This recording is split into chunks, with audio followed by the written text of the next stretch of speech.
So I wanted to do a video on my opinions, thoughts on the What the Health documentary that's been shared on Netflix. I've been getting so many requests for my feedback and questions from some of my sorors and other friends. So I figured go ahead and put it all out there, what I'm thinking, and if you all had any of the similar thoughts or other questions that I could answer for you, let me know in the comments below.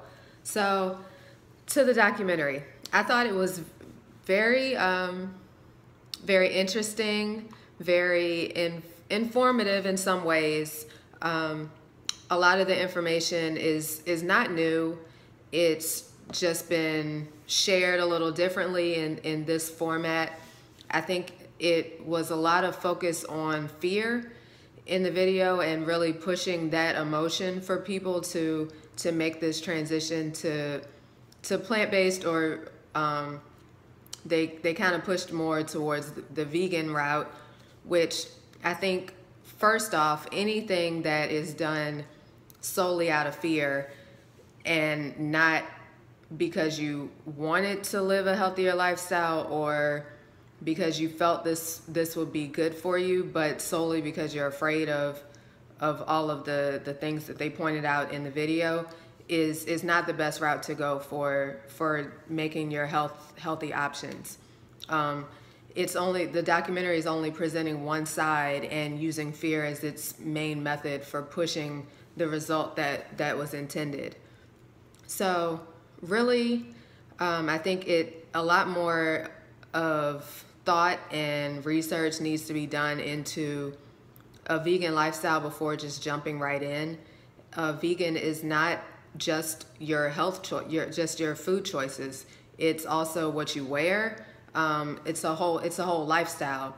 So I think that was misinterpreted or misstated in the video based on some of the testimonies they got, and just using that vegan term, as opposed to what I think the focus should have been, which I think it initially started that way but didn't stay, with the focus on a plant-based diet, which plant-based is not the same as vegan. Plant-based diet, you can enjoy the benefits of living a plant-based lifestyle without going completely vegan. Plant-based is focused on whole foods, minimally processed foods, and you do have some flexibility to consume meat products if you choose to. Not in excess. Still, the focus is to have more plant-based foods as your main base, but you do have that flexibility as you choose. On the other side, vegans can consume anything that's not animal sourced products. So you can be very unhealthy as a vegan as well if you're consuming just processed foods, candy. Processed meat substitutions are still not the best option as well. You could still be eating meat in that instance, instead of consuming a lot of the processed packaged goods that they create as an alternative for meat. So I think it just needs to have some clarity around what vegan really means and the pros and cons, not just presenting the pros out of and showing everything else as a fear tactic to get people to transition to vegan. So that was my first thought, or second thought. And also the main takeaway is people need to really pay attention to your food labels.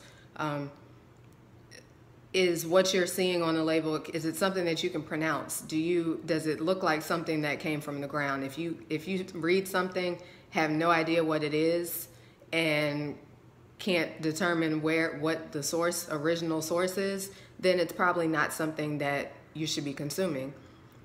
Also, just do what feels good for your body.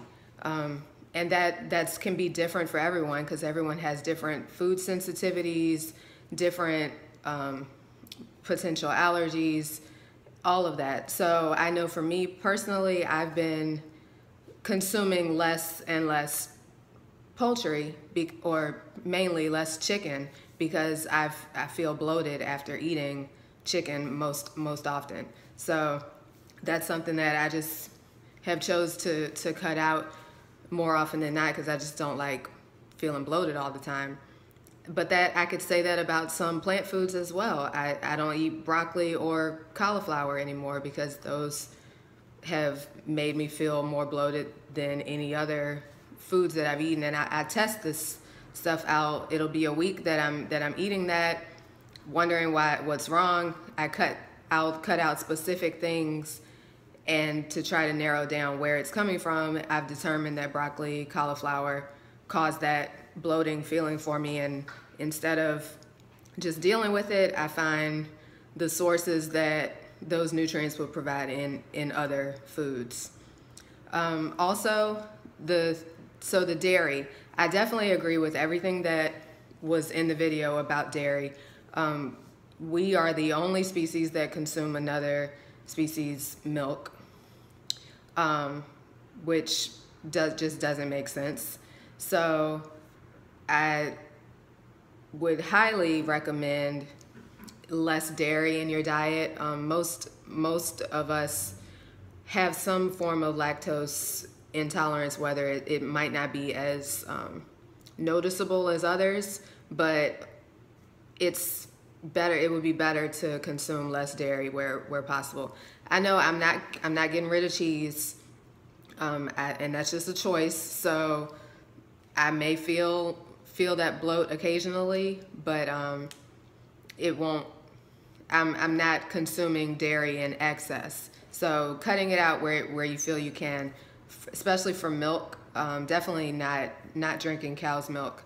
Some good alternatives would be almond milk, cashew milk, soy milk in less quantity.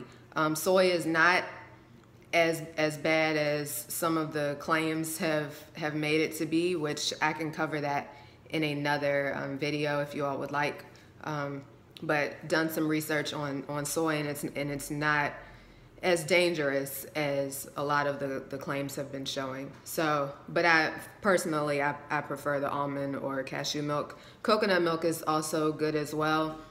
Some people are just a little less favorable flavoring with that strong coconut taste. So just your preference, but those are some options as well. Another thing to consider that they really didn't touch on at all in the video, which clearly if they were trying to push a vegan lifestyle, or fully plant-based lifestyle, they may not have mentioned it. But pesticides are also something to think about that are on the plants that are grown as well.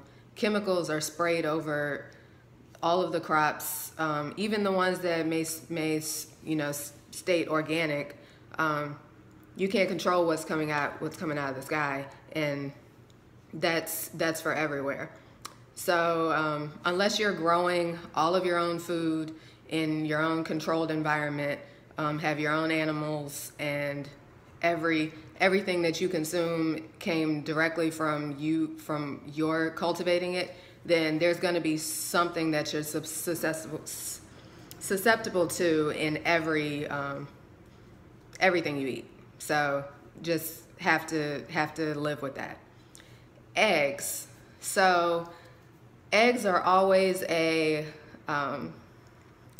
touchy topic, and in the video clearly they push that not to consume eggs either. It's always the thought that eggs are high in cholesterol and you're going to get high cholesterol and be sick from eating eggs. Personal testimony, I eat eggs every day. I get my physical yearly. I get blood work done about every 6 months or so. My blood panels are perfect. Actually, like rock star status cholesterol levels. So that is tried and true, tested that eggs are fine.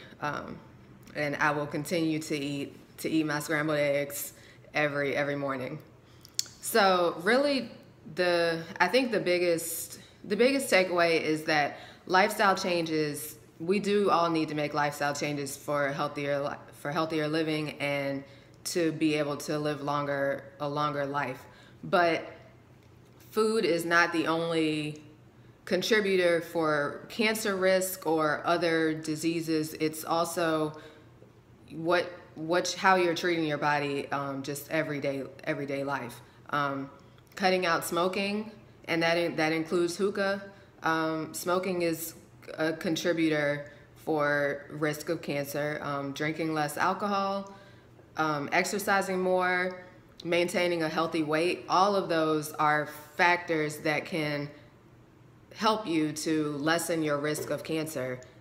It's more than just the food. So I think from that standpoint, that's my thoughts on the what the health. I think really we need to focus on more. Obviously, more. We all need more plants in our diet, veggies and fruits. So try that out. If vegan is the way to go, then awesome. If it's not, see what works for you and what makes your body feel its best, and take that route. If you have any questions, any other comments, post those in the comment section. I'd love to see what your thoughts were on the video. And if you have any topics or things that you've been seeing, that you've been hearing about, that you'd like to see what my perspective is, post that in the comments as well. I'm gonna start doing these weekly, and would love to see what's been on your mind and what you're interested in. All right, have an awesome weekend coming up, and I will talk to you soon.